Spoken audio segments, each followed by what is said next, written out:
Gentileza gera gentileza, e prédios podem ser gentis, não acredita? Então vem ver esse vídeo.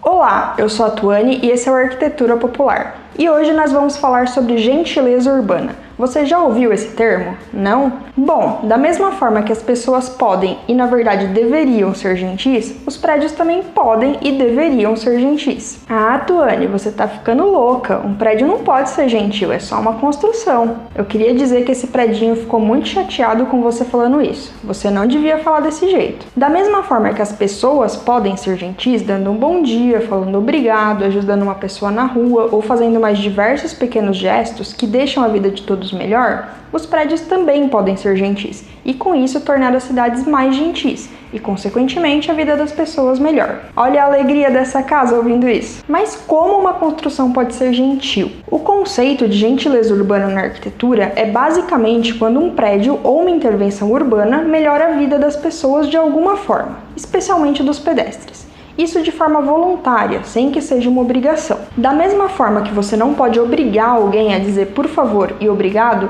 você não pode obrigar que um projeto seja gentil com a cidade e com as pessoas.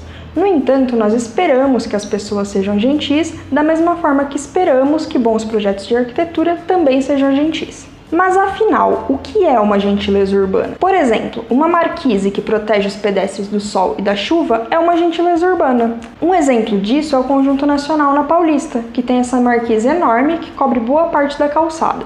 E não é a construção que invade a calçada. O terreno do conjunto vai até o fim da marquise.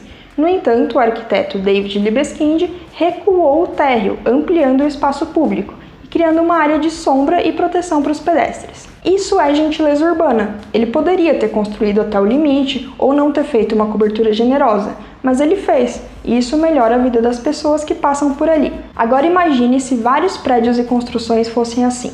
Você poderia andar por quase toda a cidade protegido por essas coberturas. Seria legal, né? Pois é o que acontece na cidade de Bolonha, na Itália. Muitos prédios têm arcadas que permitem a circulação das pessoas, e com isso é possível andar por quase toda a cidade protegido do sol e da chuva.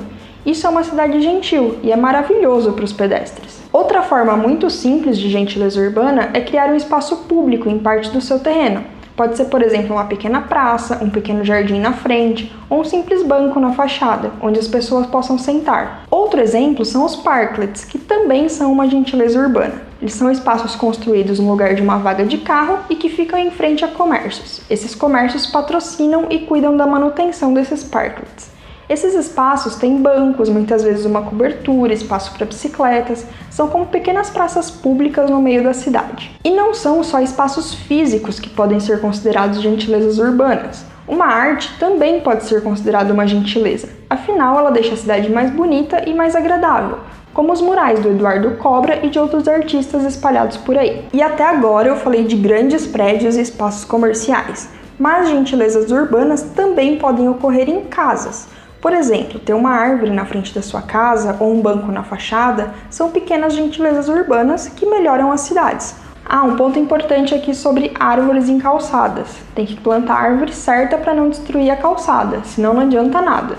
Ou ter uma calçada acessível, ou seja, com um piso regular, sem degraus, que permita a circulação das pessoas. Apesar que, no caso das calçadas, isso é uma obrigação, apesar de raramente ser cumprida. Mas calçadas dão assunto para outro vídeo, então vamos deixar essa discussão para um outro momento. Voltando à gentileza urbana, imagina se a maioria das casas e prédios pensasse um pouquinho na cidade. Com certeza as ruas e os espaços públicos seriam mais agradáveis, não é? Ah, um ponto importante aqui. A ideia é que essas gentilezas melhorem o espaço público e sejam acessíveis a todas as pessoas. Em São Paulo, por exemplo, existem alguns prédios comerciais que criam praças com bancos e árvores que aparentemente são uma gentileza urbana.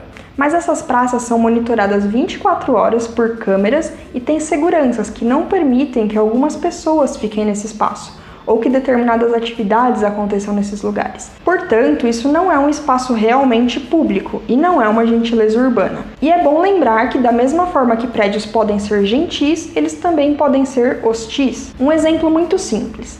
Quem nunca estava andando a pé pela cidade em um dia de chuva e teve que ficar desviando de bicas de água que são jogadas no meio da calçada? Ou então, em um dia de sol forte, não encontrava nenhuma sombra para amenizar o calor, seja de árvores ou de prédios. Ou então passaram a pé ao lado de um condomínio fechado, com muros altos, calçadas super estreitas, onde passa uma pessoa por vez praticamente. Tudo isso são espaços hostis para os pedestres e que deixam as pessoas com raiva cada vez que passam por isso. Eu, pelo menos, fico. Mas enfim, a questão é que as construções podem deixar as cidades mais ou menos gentis. E um bom projeto de arquitetura deve se preocupar com isso e ser o mais gentil possível com a cidade e, consequentemente, com as pessoas, deixando a vida um pouco melhor. Da mesma forma que quando você recebe um bom dia e um sorriso, seu dia fica muito melhor. Mas agora eu quero saber, você lembra de algum exemplo de gentileza urbana na sua rua ou na sua cidade? Então tira uma foto e marca o @arquitetura_popular lá no Instagram para eu ver. Ou se tiver exemplo de falta de gentileza, também compartilha. Espero que tenha gostado do vídeo. Como sempre, se gostou, deixa o seu like, compartilha para mais gente poder ver e se inscreve no canal. Até o próximo vídeo, beijo e tchau!